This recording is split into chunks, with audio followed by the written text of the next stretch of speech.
Don't pace too fast, get back to my wheel, panic for Jumbo-Visma, and Pogacar laughing at Wout van Aert. This was the Tour de France Stage 2. Adam Yates in the yellow jersey after winning Stage 1 with a fantastic breakaway, and the second Basque stage continues with a finish in San Sebastian. This turned into a cracking stage. The Jaizkibel is the final. It has bonus seconds on top, 8, 5 and 2 for the first 3.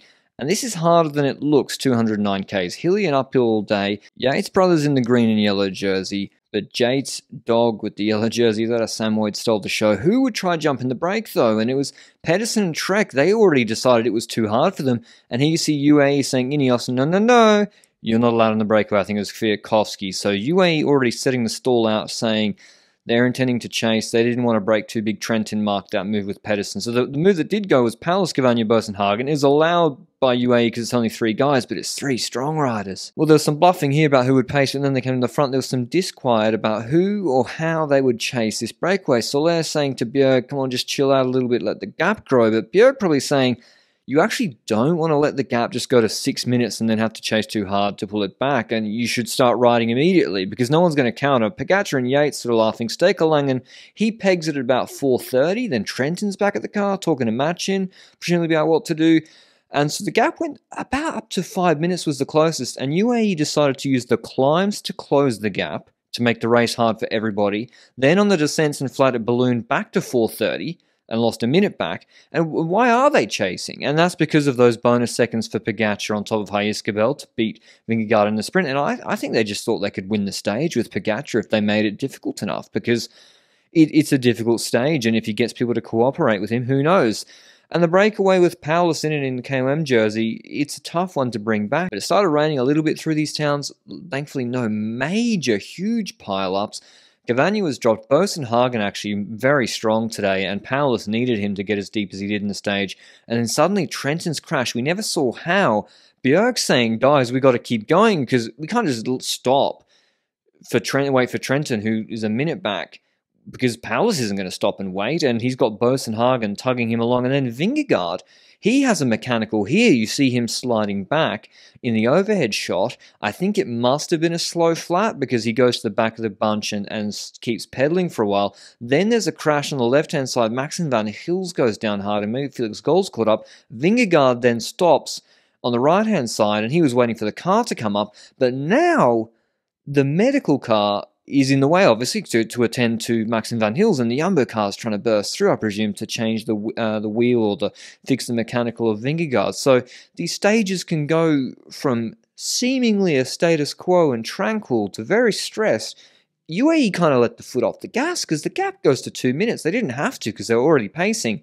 Now without Trentin, without Langen, they're doing the lead out into the Jaizkibel. Paulus is on his own. He's still got a pretty healthy gap, but this climb is difficult. It's in 2 sections. First 3Ks at 5%, a flat K, and then another 3Ks at 7.1% or 7.5% with bonies at the top, and then 20Ks to the finish. Paulus, despite being strong all stage, he lost a lot of time early on in the climb. With just Pogacar in good position with Soler leading him out, Van der Poel drops straight away. And Van Hooijdonk brings Vingegaard into good position with Van Aert just behind, but Yates doesn't enter in good position, neither does Grosschartner. So if the plan was for Grosschartner, and I think it might have been, to do the base of the climb really hard, that was scuppered by positioning at the start, because when someone's pulling at 25, 30 kph, and, you know, as Craddock and Harper were, it's very difficult to move up, and when you do like Grosschartner does here, it costs a lot of energy in the wind. And when we get to those final 3.5 Ks, the plan is clear for UAE Team Emirates. Micah, he always does the first minute of his pulls very, very hard, already puts Wout van Aert on a bit of a gap with Chacone on Vingegaard's wheel. Vingegaard sort of trying to fight all this climb for Pogacar's wheel off Adam Yates, trying to claim it because he's worried about Pogacar attacking. And yeah, Van Aert slides back, but he doesn't get dropped. He slides back. Benoit and Kelderman move up positions, and then Micah does slow down a little bit with about 1,800 meters to go, and riders don't continue to get dropped. So no major GC guys apart from O'Connor lost time today, I don't believe, but Yates does the lead out for Pogacar, which was curious to me because Pogacar's just as likely to beat Jonas from a group of 20, but if he thins it out too much, then Vingegaard's guaranteed to come second on the climb. So I think they kind of played into Vingegaard's hands a little bit here by making it as selective as they wanted, because someone like Schelmoser and Ciccone can't nab the seconds from Vingegaard, whereas Pogacar, who gets an elbow from Vingegaard, Pogacar's always going to win this sprint, and he does, but the delta is only 3 seconds, and maybe it could have been 8, and now Yates is off the back, and this is curious to me. This is one of the most fascinating parts of this stage, which was so entertaining. Pogacar keeps going.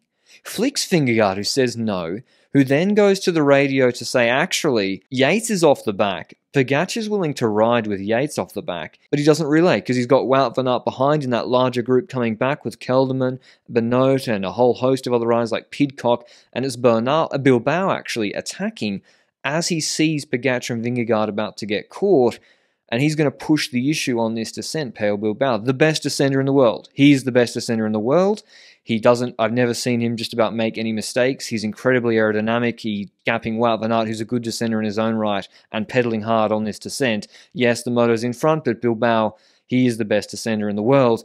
And now Van Aert's on a big gap, and he's looking, and he sprints over this ridgeline. Nearly gaps Adam Yates, but the problem is, he can't sprint to Bilbao's wheel. He stops, and he's basically redlined Benoit and Kelderman, who are in this group, and showed everybody how strong he was. And they're going to have to come back and close this gap for him anyway, and he's kind of made it a little bit more difficult for them. Also in this group, just, didn't see him on the climb, is Victor Lafay just hiding, one of the third strongest, or maybe the strongest on the climb yesterday, just couldn't get the result. Benoit brings Bilbao back with 5.6 k's to go, but Vingegaard pulls out of the pace line. And that's because there's a 700 meter 4% ramp coming up. Guys are flying attacks. Bookman's going to throw in an attack. Pidcock will. Schelmoser will. Who's to say Pogacar won't? So Vingegaard starts worrying about, okay, I can't have Pogacar behind me. He goes to look for Pogacar's rear wheel to make sure he doesn't get attacked. Bookman rolls off the front, and now Kelderman and Jumbo just have to respond to these attacks and try and set a pace. But you're already cooked. You've already been dropped. Wout has to respond for Pidcock throwing in a huge dig on the little rise.